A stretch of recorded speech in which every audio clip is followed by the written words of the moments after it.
Hey guys, இன்னைக்கு நாம shadow of love சீரீஸ்ல இரண்டாவது பாகத்தை பார்க்க போறோம். நான் ஏற்கனவே சொன்ன மாதிரி இந்த கதையை நான் கவின் சொல்ற மாதிரி தான் சொல்லிட்டு இருக்கேன். இப்ப வாங்க வீடியோக்குள்ள போகலாம். ஒவ்வொருத்தரோட வாழ்க்கையிலையும் காயப்படுறதுக்கும் வருத்தப்படுறதுக்கும் அழுகிறதுக்கும் எவ்வளவோ காரணங்கள் இருந்தாலும் அவங்க சந்தோஷப்படுறதுக்கும் ஒரு சில காரணமாவது இருக்கும். அந்த மாதிரி என்னோட வாழ்க்கையில நான் சந்தோஷப்படுறதுக்கு 2 காரணம் இருந்தது.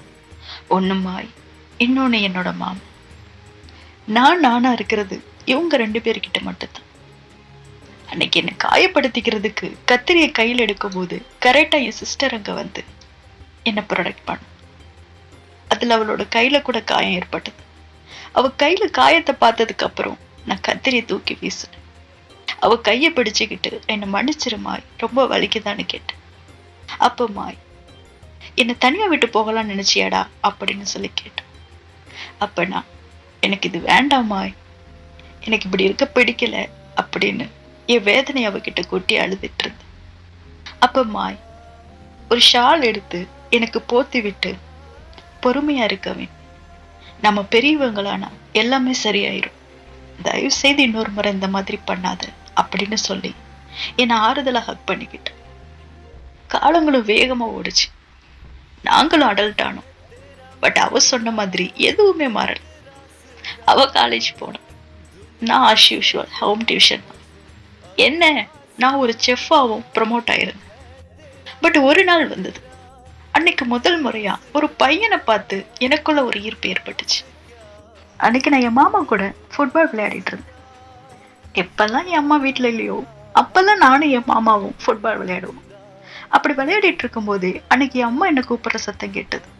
ஐயோ, ஹிட்லர் வந்துட்டாடா அப்படின்னு என் மாமா சொல்ல பாலை மறைச்சு வச்சுட்டு கேஷுவல் ஆக்ட் பண்ணிட்டு இருந்தேன். அப்ப அங்க வந்து என் அம்மா, எத்தனை தடவை உனக்கு கால் பண்றது, நம்ம வீட்டுக்குள்ள திருட முகந்துட்டான்டா அப்படின்னு சொன்னாங்க. அப்ப நானும் என் மாமாவும் ஐயோ அப்படின்னு சொல்லிட்டு வீட்டுல போய் எல்லாத்தையும் செக் பண்ணோம். பட் எல்லாம் சரியா இருந்தது. எதை தேடி எவன் வந்தான்னு தெரியல. பட் பின்பக்க கதவோட லாக் மட்டும் உடைஞ்சிருந்தது.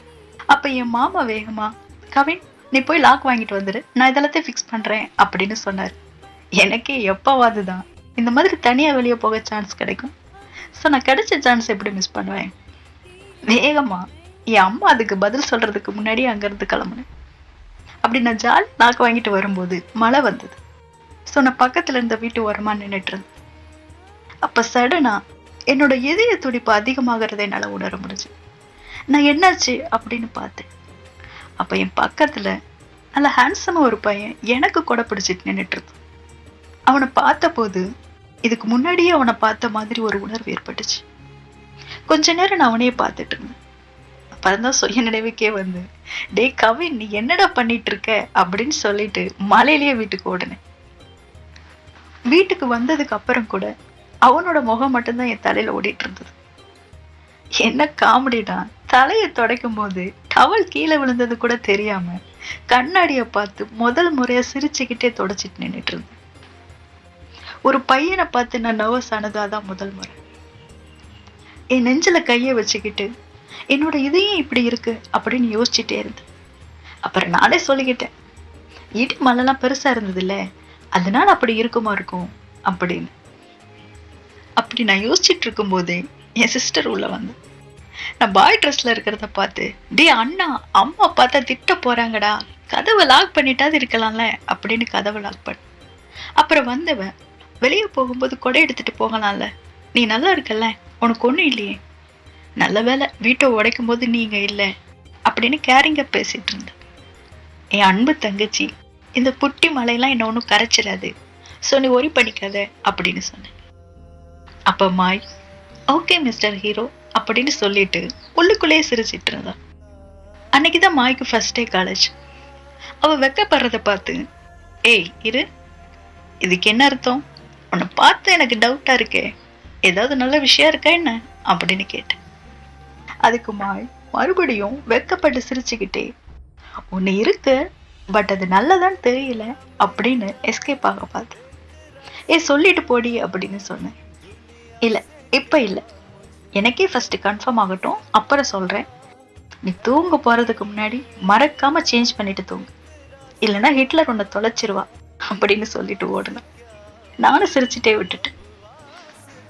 மாய் போனதுக்கு அப்புறமும் எனக்கு அந்த நெட்ட பையனோட ஞாபகமாவே இருந்துட்டு இருந்தது. சரி, அன்னைக்குதான் அப்படின்னா அடுத்த நாள் நான் போன் நெட்வொர்க்கை சேஞ்ச் பண்றதுக்காக நெட்வொர்க் ஆபீஸ்க்கு போயிருந்தேன். அங்க அதை பத்தி ஒரு ஒர்க்கர் கிட்ட பேசிட்டு இருக்கும் போதே, நீங்க சேஞ்ச் பண்றதுக்கு முன்னாடி எங்க ஆஃபரை பத்தி தெரிஞ்சுக்கோங்க அப்படின்னு ஒரு சத்தம் கேட்டது. யாருன்னு பார்த்தா அதே நெட்ட பையன் தாங்க, மலையில பார்த்தவன். அவன் தான் அந்த நெட்வொர்க் கம்பெனியோட சிஇஓ மெக். அவனோட பேர் மெக். மெக் என்னை பார்த்துட்டு அந்த ஒர்க்கர் கிட்ட, இவங்களை நான் ஹேண்டில் பண்ணிக்கிறேன், நீங்க போய் உங்க ஒர்க்கை பாருங்க அப்படின்னு சொல்லி என்னை கூட்டிட்டு போய் ஒரு ஃபார்மை ஃபில் பண்ண கொடுத்தான். நான் ஃபில் பண்ணிட்டு இருக்கும்போது, நம்ம செகண்ட் டைம் மீட் பண்றோம்ல, ஞாபகம் இருக்கா? ஆமா, நீங்க ஏன் சேஞ்ச் பண்றீங்க? நெட்வொர்க்ல எதுவும் ப்ராப்ளம் இருக்கா? நான் வேணா ஒர்க்கர் அனுப்பட்டுமா? உங்க வீடு எங்க இருக்கு அப்படின்னு கேட்டுட்டே இருந்தான். எனக்கு நான் அவன் முன்னாடி கம்ஃபர்டபுளா உட்கார கூட முடியல, நர்வஸ் ஆகவும் இருந்தது. ஸோ ஒரு லெவலுக்கு மேல இங்க ஃபில் பண்ணுங்கன்னு என் விரலை தான் தொட்டான். என் இதையும் வெளியே வந்துடுற அளவுக்கு வேகமா துடிக்க ஆரம்பிச்சது. ஸோ இதுக்கு மேல முடியாதுடா அப்படின்னு நினைச்சிட்டு நான் மனசை மாத்திக்கிட்டேன்.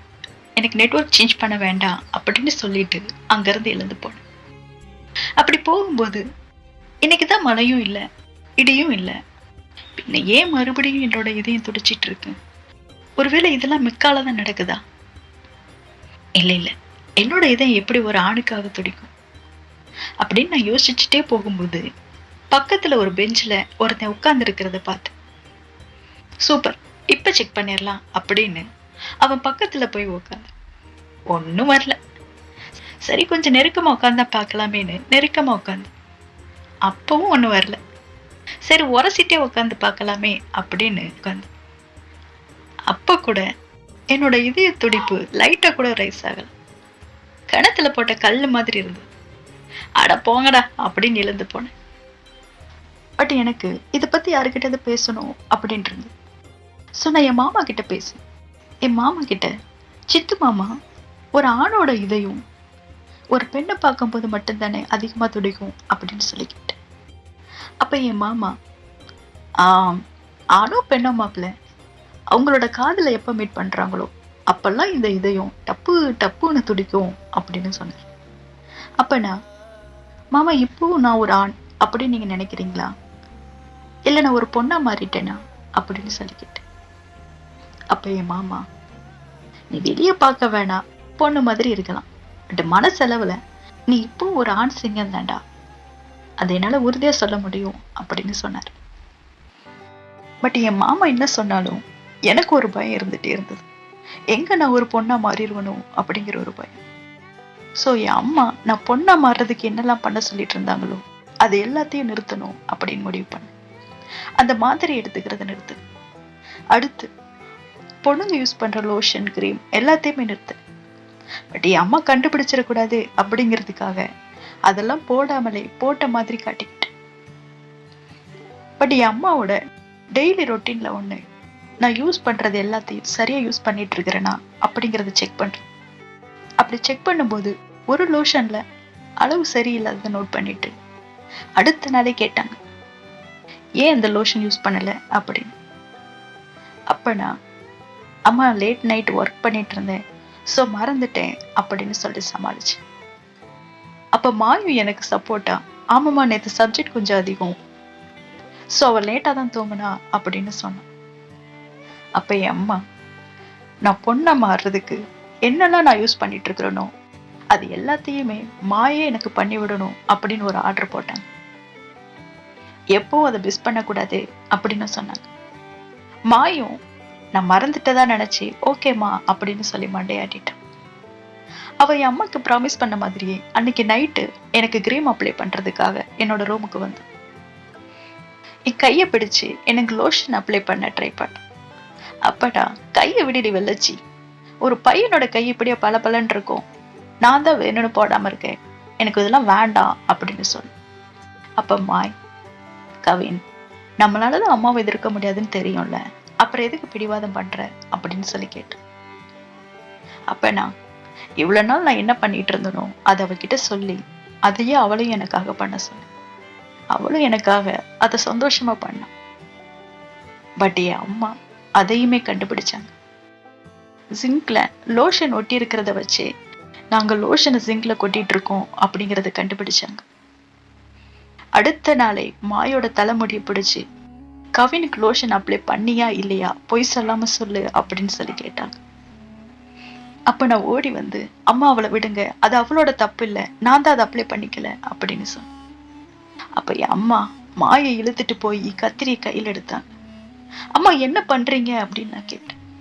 அப்ப என் அம்மா, நீங்க விரும்புறது இழக்கிற வரைக்கும் நீங்க திருந்தவே மாட்டீங்க அப்படின்னு சொல்லி மாயோட ஹேரை கட் பண்ண போனாங்க. மாய் கெஞ்சி அழுதா, அம்மா ப்ளீஸ் அப்படி பண்ணாதீங்க அப்படின்னு. அப்ப நான், அம்மா ஜஸ்ட் கிரீம் அப்ளை பண்ணாததுக்கா நீங்க இப்படி எல்லாம் பண்ணுவீங்க அப்படின்னு கேட்டேன். அப்ப என் அம்மா, இது அதுக்காக மட்டும் இல்லை, நீங்க 2 பேரும் சேர்ந்து என்னை ஏமாத்த முயற்சி பண்ணிருக்கீங்க. என்ன முட்டாள் நினைச்சிட்டீங்களா? நீங்க லோஷனை தூக்கி வீசிட்டா, ஜிங்க்ல கொட்டிட்டா எனக்கு தெரியாதுன்னு நினைச்சிட்டீங்களா அப்படின்னு கரெக்டா சொன்னாங்க. அப்ப நான் என் அம்மா முன்னாடி மண்டி போட்டு, அம்மா என்னோட ஹேர் வேணா கட் பண்ணிக்கோங்க, மாயை விட்டுருங்கம்மா, அது அவளோட தப்பு இல்லை, அவளை நான் தான் ஃபோர்ஸ் பண்ணேன் அப்படின்னு சொன்னேன். இப்ப என் அம்மா, ஒருவேளை உனக்கு உன்னோட ஹேர் முக்கியமா தெரிஞ்சிருந்தா அதை நான் செய்யறதுல ஒரு அர்த்தம் இருக்கு. பட் நீ அப்படிதான் இருக்க விரும்பல. இப்ப நான் பண்ண போறதுக்கு நீ யாரையாவது பிளேம் பண்ணணும்னு நினைச்சினா உன்னோட ஆண்மையை பிளேம் பண்ணிக்கோ. ஏன்னா அதுதான் உன்னை என்னோட முடிவுகளை ஏத்துக்க விடாம தடுத்துட்டு இருக்கு அப்படின்னு சொல்லிட்டு மாயால அவளோட ஹேரை கட் பண்ணாங்க.